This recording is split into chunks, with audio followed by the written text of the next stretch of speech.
Assalamualaikum warahmatullahi wabarakatuh. Perkenalkan, saya Jikri Ahmad Syafra Setio dengan NIM 2465111062 dengan jurusan akuntansi dan prodi M4 Akuntansi Manajerial. Pada video kali ini saya akan menjelaskan mata kuliah akuntansi biaya pada kasus PT Kelendang Plywood Samarinda. Sebelum itu saya akan jelaskan terlebih dahulu ada beberapa sheet yang berwarna merah dan juga tidak berwarna. Seperti contoh saldo awal. Ini merupakan sheet yang saya buat untuk mempermudah, tidak ada di modul, dan untuk penjualan ada di modul. Dan saya juga menambahkan beberapa rumus untuk mempermudah seperti VLOOKUP dan SUMIF. Langsung saja, pertama kita buat terlebih dahulu neraca saldo awalnya dan memasukkan nominalnya sehingga jumlahnya balance. Kemudian kita masuk ke transaksi penjualan. Saya akan ambil satu contoh kasus saja. Pada tanggal 3, PT Budi Kencana membeli persediaan barang plywood. Di sini kita masukkan keterangannya PT Budi Kencana, nomor faktur 1F. Kemudian di debitnya piutang dagang dengan nominal 660.000 dengan cara menambahkan PPN dan penjualan. Kredit seperti PPN keluaran 60 juta dan untuk hasil penjualan plywood 600 juta. Setelah itu kita kemudian masuk ke pembantu piutang untuk mencatat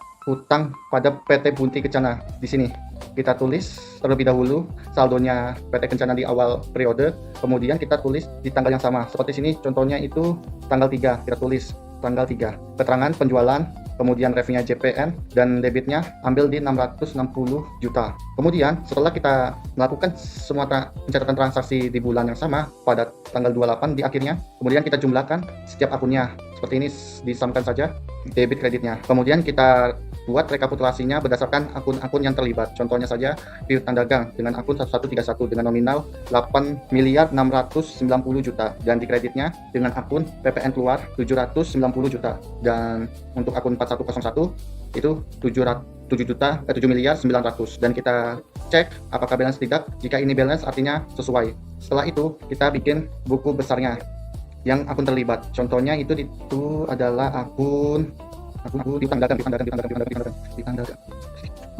piutang dagang ya nih. Tulis tanggalnya 31 dengan keterangan jurnal penjualan dengan ref JPN. Kemudian debitnya kita ambil dari penjualan seperti ini dan kita masukkan penambahan dari saldo ini. Setelah itu kita masuk ke transaksi pembelian. Sama seperti jurnal penjualan, kita masukkan tanggalnya, contohnya itu 11 dan keterangan CV Garuda Mas dengan faktur 1 LPB. Kemudian kita masukkan nominalnya berapa dan masukkan rekeningnya 1151 dan di sini kita ambil 10%-nya dan kita jumlahkan kedua debit itu untuk di kreditnya hutang dagang. Setelah itu kita jumlahkan per akun seperti persediaan barang baku, persediaan pekat dan persediaan bakar pelumas dan akun lain-lainnya dan hutang dagang. Tidak lupa kita masukkan untuk pembelian itu kita masukkan ke akun pembantu hutang sesuai dengan nama usahanya. Contohnya di sini pada tanggal 11 CV Garuda Mas di sini. Ya, ada pembelian di tanggal 11 sama bahwa itu dengan nominal 4.290 dan kita masukkan saldonya. Setelah selesai di pembelian kita rekapitulasi dan masuk ke buku besar. Kemudian kita masuk ke penerimaan kas. Di penerimaan kas itu ada tanggal 2 dan kita masukkan juga rekapitulasinya. Kemudian di pengeluaran kas juga sama. Kita bikin juga per transaksinya. Untuk pengeluaran kas itu ada tambahan pencatatan pembantu biaya seperti contohnya di tanggal 4. Di sini ada one nomor di belakangnya seperti 65. So, kita masuk ke pembantu biaya, kemudian kita Ctrl V, masukkan 65. Kita cari di sini. Oke, kemudian kita masuk ke pemakaian bahan.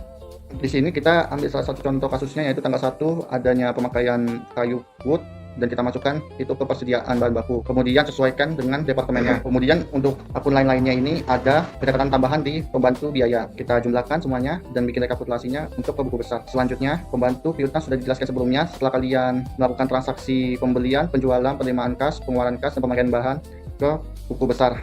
Kalian isi sesuai jurnalnya seperti contoh di kas ini dan setelah kalian mendapatkan saldo akhirnya kalian bikin neraca saldo. Neraca saldo ini mengambil dari nominal akhir saldo. Setelah kalian bikin neraca saldo, kemudian kita masuk ke rekap BOP.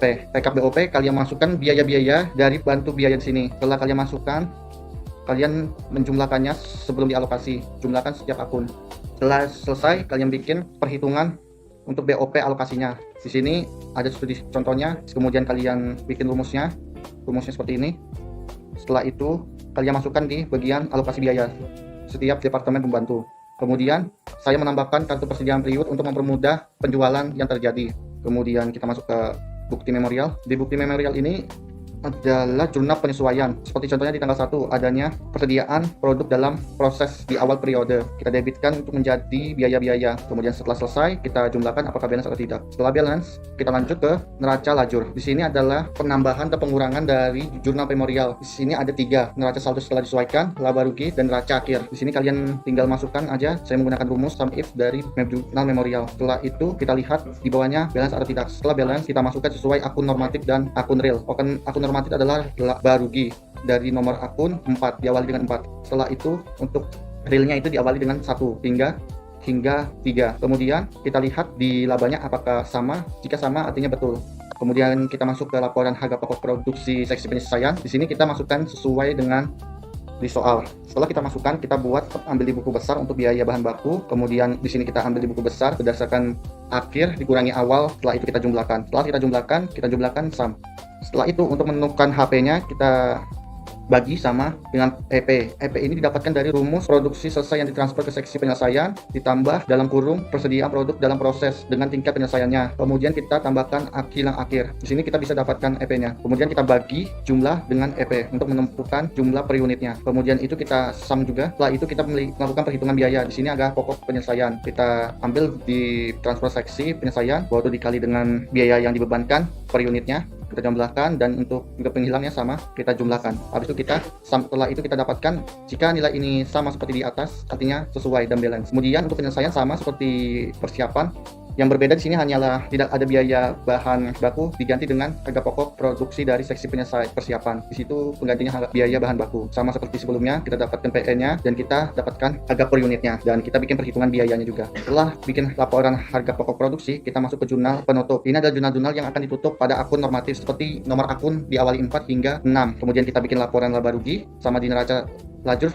Laba rugi harus sesuai dengan laba lajur akhirannya. Contohnya di sini 3 miliar 161.271.765 sesuai dengan neraca lajur sama 3 miliar 161.271.765. Dan kita masukkan laba ditahannya ambil dari laba rugi di sini ya periode bersihnya. Kemudian kita bikin laporan si keuangan. Di sini kita masukkan akun-akunnya dari aktiva dan pasiva, dan untuk modal itu berbeda. Untuk laba tahannya diambil dari laporan laba ditahan nominalnya, bukan dari neraca lajur. Kemudian kita buat laporan neraca akhirnya untuk mengecek pembalansan kredit dan debit. Mungkin video ini tidak sempurna, banyak kurangnya, mohon dimaklumi. Saya ucapkan terima kasih.